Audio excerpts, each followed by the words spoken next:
بسم اللہ الرحمن الرحیم۔ ایک شخص تھا تو غریب لیکن انتہائی خوش بخت تھا۔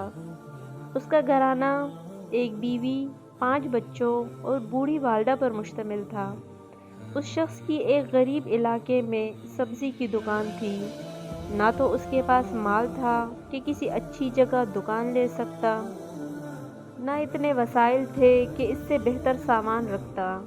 اس کا گھر بھی بوسیدہ اور ٹوٹا پھوٹا تھا۔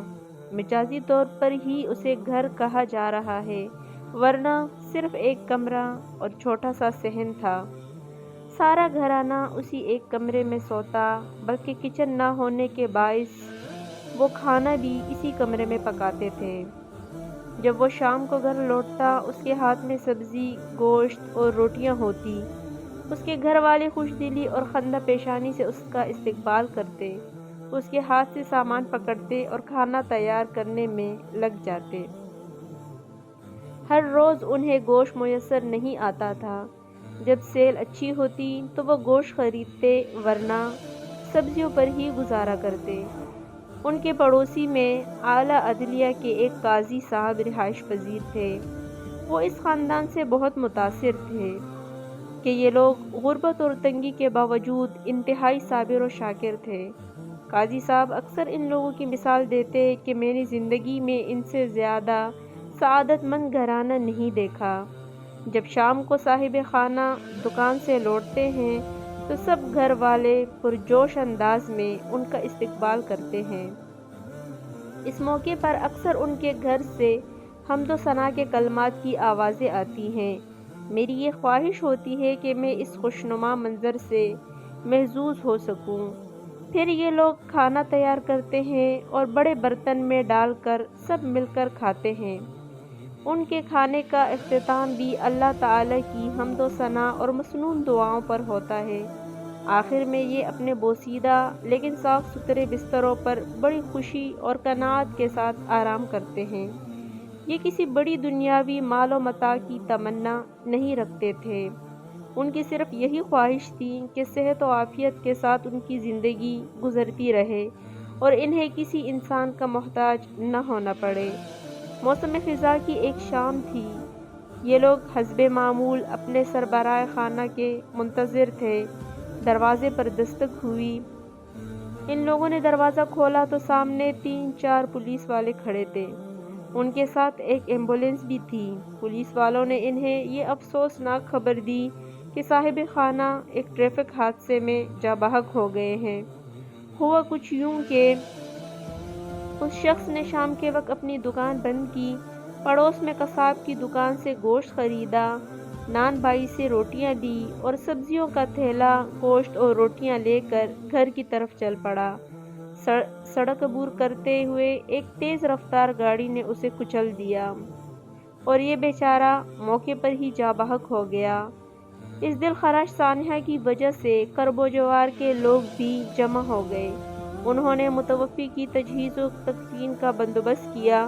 اگلے دن صبح کے وقت اس کی نماز جنازہ ادا کر کے اسے دفن کر دیا گیا۔ سارے گھر کی کفالت کا انحصار اس اکیلے شخص کی آمدنی پر تھا۔ اب سب کے لیے بڑا مسئلہ یہ تھا کہ گھر کیسے چلایا جائے۔ اس شخص کے سب سے بڑے بیٹے کی عمر 15 سال تھی۔ یہ ہائی اسکول میں زیر تعلیم تھا۔ اس نے تعلیم کو خیر آباد کہا اور اپنے باپ کی دکان کھول لی۔ زندگی بھر اسی روٹین سے گزرنے لگی، لیکن اب ان کی مسکراہٹیں غائب ہو چکی تھیں۔ سب لوگ افسردہ رہتے۔ کھانا کھاتے وقت بھی اکثر ان کی آنکھیں بھیگی رہتی۔ اس گھر کی سعادت اس گھر کے محبوب کے ساتھ ہی دفن ہو گئی تھی۔ یہ انتہائی مشکل دن سست روی سے گزرتے رہے، یہاں تک کہ 3 سال گزر گئے اور بڑے بیٹے کی عمر 18 برس ہو گئی۔ ایک دن اچانک اسے حکومت کی طرف سے فوجی خدمات کے لیے طلب کر لیا گیا۔ والد کے بعد گھر کا سارا انحصار اسی لڑکے پر تھا۔ گھر والے بہت پریشان ہوئے کہ اب کیا کرنا چاہیے۔ وہ سب سوچ و بچار کرنے لگے۔ کیا دوسرے بیٹے کو اسکول چھڑوا کر دکان پر بٹھا دیا جائے؟ ایسی صورت میں اس کی تعلیم کا کیا بنے گا؟ اگر وہ اپنی تعلیم جاری رکھتا ہے تو گھر والوں کا گزارا کیسے چلے گا؟ بہت زیادہ سوچ و بچار کے بعد وہ اس نتیجے پر پہنچے کہ انہیں یہ گھر فروخت کر دینا چاہیے تاکہ اپنے بڑے بیٹے کی جبری فوجی خدمت کے عوض میں پیسے جمع کروائے جا سکیں۔ ناظرین کرام، یہ لوگ عراق میں رہائش پذیر تھے۔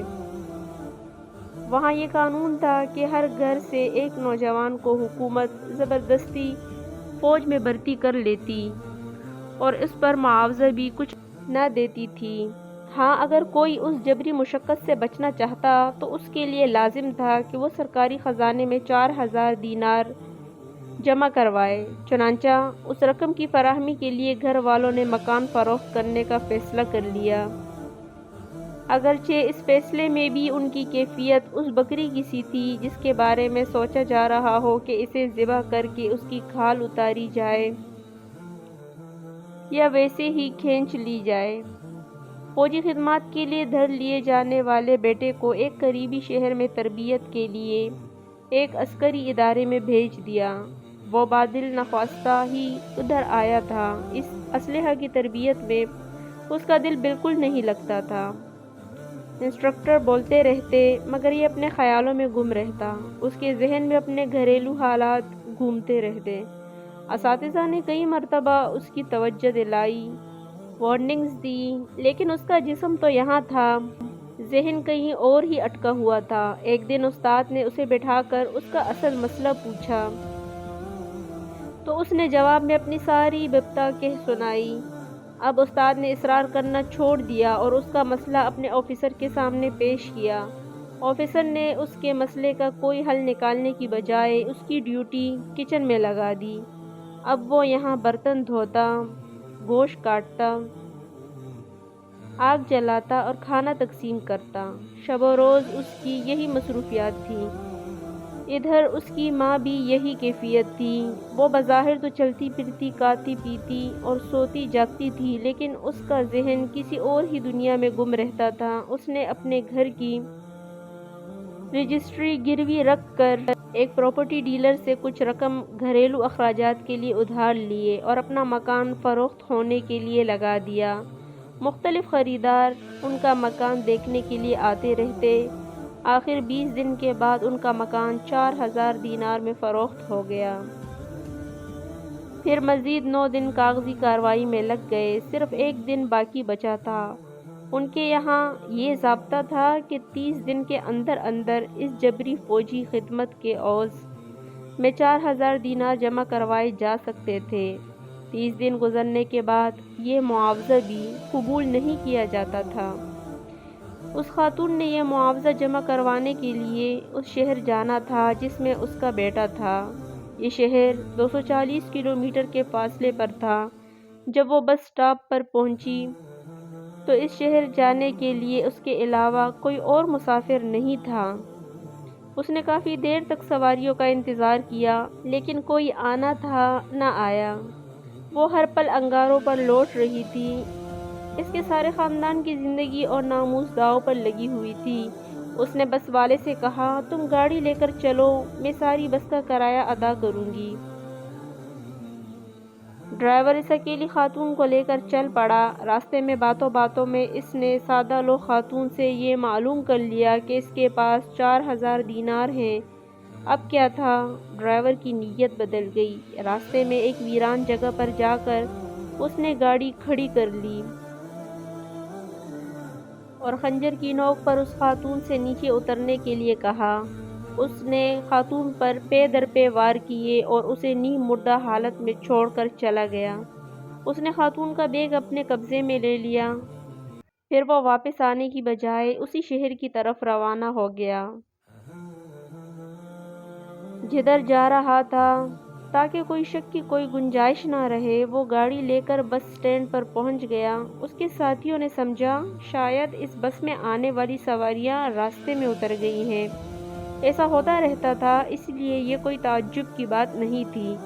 واپسی پر ڈرائیور اسی راستے سے گزرا۔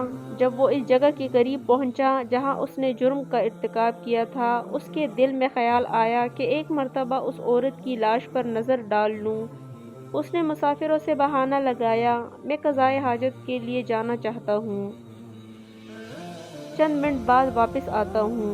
وہ اس وادی کی طرف گیا۔ اسے کراہنے کی ایک نخیف سی آواز سنائی دی۔ یہ دیکھ کر وہ غصے سے کہنے لگا، اے ملعون عورت، تم ابھی تک زندہ ہو؟ پھر وہ ایک بڑے پتھر کی طرف جھکا تاکہ اس کے ذریعے اس خاتون کا سر کچل دے۔ جب اس نے پتھر اٹھایا تو پتھر کے نیچے سے ایک زہریلے سانپ نے اسے ڈس لیا۔ اس کے منہ سے ایک دل خراش چیخ نکلی اور اس نے تڑپنا شروع کر دیا۔ مسافر اس کی آواز سن کر بھاگے بھاگے وہاں آئے۔ انہیں دیکھ کر بڑا تعجب ہوا کہ وہاں ایک جابلب خاتون بھی تھی۔ خاتون صرف اتنا ہی کہہ سکی، اس ڈرائیور سے میرا سامان واپس لے لو۔ وہ ڈرائیور اس پوزیشن میں نہیں تھا کہ زیادہ مزاحمت کر سکتا، تو اس نے بتایا کہ اس خاتون کا بیگ میں نے گاڑی میں فلاں جگہ پر چھپایا ہوا ہے۔ وہ بیگ وصول کر کے خاتون کے حوالے کر دیا گیا۔ پھر مسافروں نے دوسری طرف سے آنے والی ایک بس کو روکا جو اسی شہر کو جا رہی تھی جہاں خاتون جانا چاہتی تھی۔ انہوں نے اس گاڑی کے ڈرائیور سے درخواست کی کہ اس خاتون اور ڈرائیور کو اسپتال پہنچا دے۔ ڈرائیور خوش دلی سے اس کام کے لیے آمادہ ہو گیا۔ وہ مجرم ڈرائیور تو جسم میں زہر پھیلنے کی وجہ سے راستے میں ہی دم توڑ گیا۔ اس خاتون کو البتہ اسپتال پہنچا دیا گیا۔ خبر ملنے پر پولیس والے بھی پہنچ گئے۔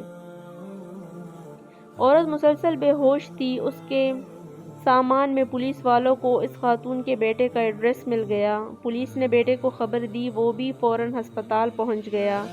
ڈاکٹر اس خاتون کو ہوش میں لانے کی سر توڑ کوشش کر رہے تھے، کیونکہ زیادہ دیر بے ہوش رہنا اس کے لیے جان لیوا ثابت ہو سکتا تھا۔ اگلے دن اسے ہوش آیا۔ اس نے ہلکی سی آنکھیں کھولی، بیٹے پر نظر پڑی تو ماں کا چہرہ خوشی سے کھل اٹھا۔ اس نے اپنے بیٹے سے صرف اتنا کہا، بیٹا میں رقم لے آئی ہوں، جبری فوجی خدمات کا معاوضہ ادا کر کے فوری رخصت حاصل کر لو۔ پھر اس پر غنودگی سی طاری ہو گئی۔ لڑکے نے وہ رقم جمع کروا دی اور اسے اجازت مل گئی۔ اس خاتون کی حالت آہستہ آہستہ سنبھلنے لگی۔ ایک دن آیا کہ وہ ہسپتال سے مکمل صحت یاب ہو کر فارغ ہو گئی۔ اس واقعے کی شہرت ہر طرف پھیل گئی۔ اس واقعے میں اللہ تعالی کی قدرت کے کئی مظاہر تھے۔ ڈرائیور پہلی مرتبہ اسے نیم مردہ حالت میں چھوڑ گیا۔ واپسی پر اگر ڈرائیور وہاں نہ رکتا تو شاید کسی کو اس خاتون کے بارے میں بالکل پتہ نہ چلتا، کیونکہ اس وادی کی طرف کوئی جاتا ہی نہ تھا۔ زہریلے اور موذی جانوروں کی وجہ سے چرواہے بھی ادھر کا رخ نہیں کرتے تھے۔ اس عورت کی آواز اتنی نخیس تھی کہ کسی کو سنائی نہ دیتی۔ اگر ڈرائیور سانپ کے ڈسنے سے اتنی زور سے نہ چیختا تو کوئی اس عورت تک نہیں پہنچ سکتا تھا۔